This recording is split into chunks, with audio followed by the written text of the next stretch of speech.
For more Bollywood gossip, hit the bell icon and never miss a video from Filmymantra. Stand up, tell us to that child. How will I educate him or her about gender, about safe-sex methods, all kinds of things that will also become a part of his personality as and when he or she grows up. How do you think as parents we should tackle this sensitive matter in our lives? And sir, for you, the question is, since we're discussing failures and the fact that we rise out of our failures and we can do that, which of your failures would you like addressed in your biopic which gets made sometime in 2018? Considering most biopics tend to whitewash a personality. For me, sport and international medal was never a dream which I was started off with in the first place. I never expected that I would go this far in my sport. If I had a dream, it could have possibly been to be a state champion at the most, because Andhra Pradesh then, Hyderabad then, never had produced a national champion.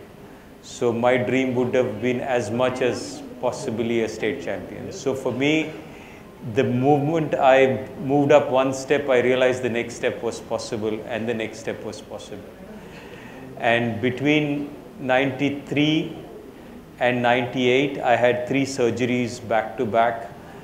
And that for me was a big challenge which was there. The second was education and sport, to balance both.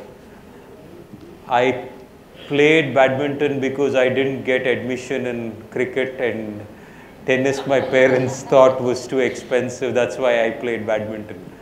But realistically, for me, there was all failure.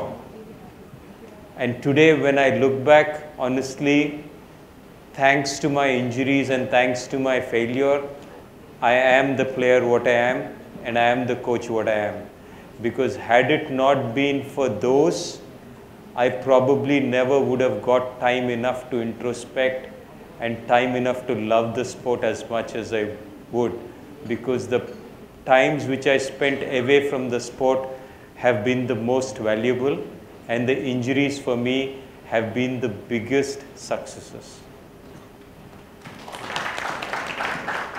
I think it's very important, at least for me. I make jokes about everything. It's my inherent nature. So I make jokes about sex, about alcohol, and with the hope that at some point, you know, when they do really need to talk to somebody and they're at a crucial point, rather than going to their peers, they will come to me and talk to me about it. So, I mean, on a daily basis, and we live in India, which is very, very funny. So, for example, my son plays a few sports, and I got a letter, you know, a couple of months ago from the Building Society that, Madam, please check, your son is banging his balls against my car. So, you know, I'll tell him things like this, which, and we'll laugh about it. You know, we'll make fun of gender or anatomy, and nothing is sort of wrapped up in cotton and thermocol and is sacred. Everything is open, and I think that's how we should raise our kids, even when it comes to alcohol. Rather, you have your son come or your daughter come to you and, you know, have a glass of wine with you, rather than then stopping them because they're going to drink anyway with their friends. And this way, at least they feel it's an open door and an open area where they can talk to you about it.